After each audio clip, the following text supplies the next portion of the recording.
What you are looking at are the remains of gigantic stone heads at the summit of a mountain. Some are laying on the ground, others are standing but without a body, and most are beheaded. What happened here? Who were these people? And why did someone want to destroy them? Welcome to Mount Nemrut. Mount Nemrut, Mount Nemrut or Nemrut, Turkish, Nemrut Dağ, Kurdish, Çiğaye Nemrude, Armenian, Nemrut Ler, Greek, Oros Nemrut, is a 2,134-meter-high, 7,011 ft mountain in southeastern Turkey, notable for the summit, where a number of large statues are erected around what is assumed to be a royal tomb from the 1st century BC. It is one of the highest peaks in the east of the Taurus Mountains. The mountain lies 40 kilometers, 25 mi, north of Kahta, near Adıyaman.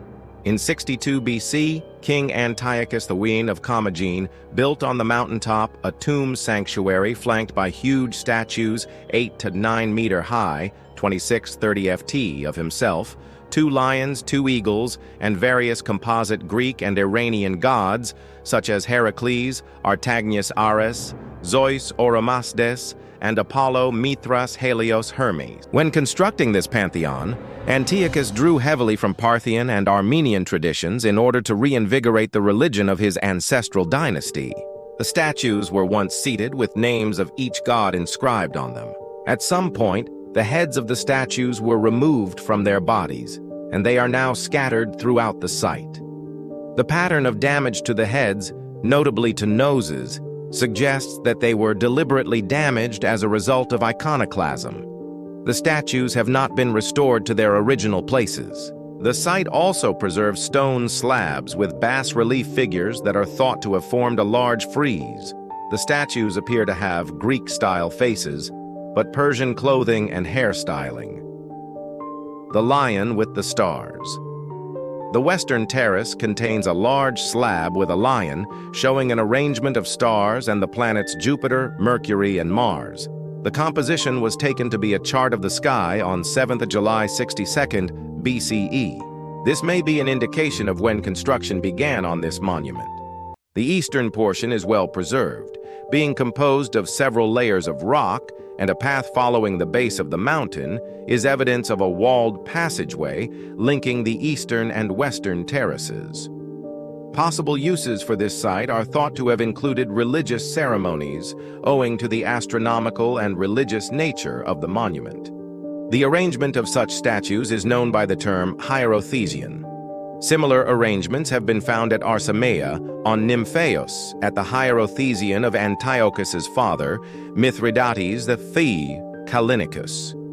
The religious sanctuary established in Mount Nemrut was part of Antiochus's political program to revive the Persian traditions of Commagene. In order to do so, he merged and adjusted the political and religious traditions of Cappadocia, Pontus, and Armenia.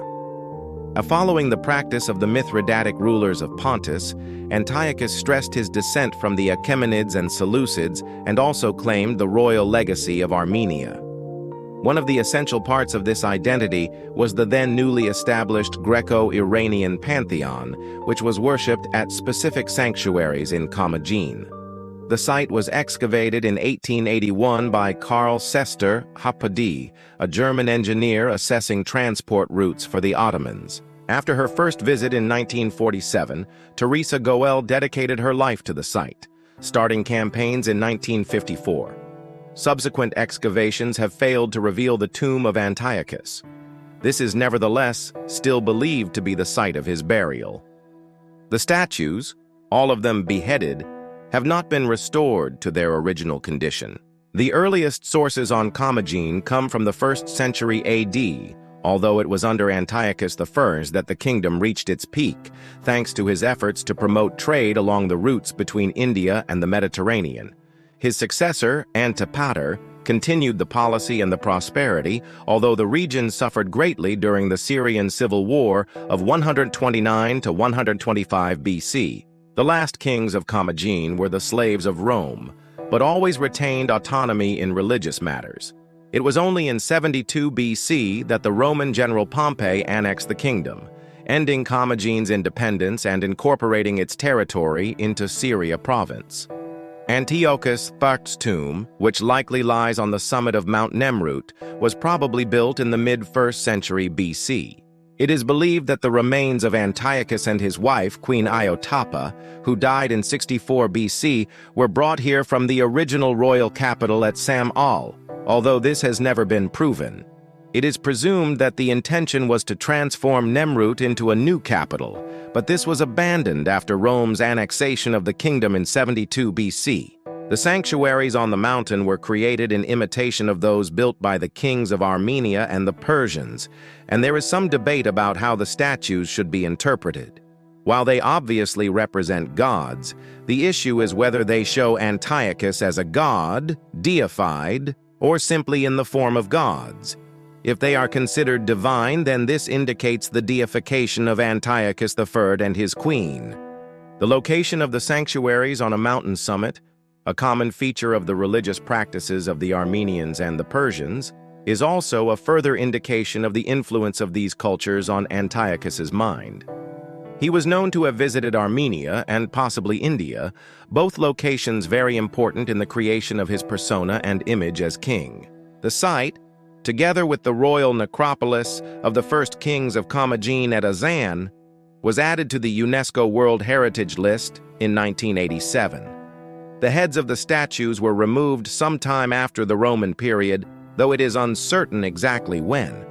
Most scholars agree that they were deliberately broken off, but the reason for this is not certain. It has been suggested that they were destroyed by the Sasanian Persians in the 3rd century AD due to the anti-Zoroastrian sentiments of the statues. However, the late antiquity historian John F. Balaam attributed their destruction to the Arab-Muslim conquest of the region in the 7th century, since they viewed idols as false gods. However, no epigraphic evidence of iconoclasm at the site has survived. Another theory is that the heads were detached from the statues accidentally over the centuries through erosion. But the deliberate damage to the noses and intentional breakage of the heads point towards a purposeful and violent act of iconoclasm. But the perpetrator is unknown. The site is open to visitors all year, and a museum displays many of the artifacts found here. I hope you enjoyed today's video. Let me know in the comments below if you would like to see more videos like this. Thank you for watching, and I'll see you next time.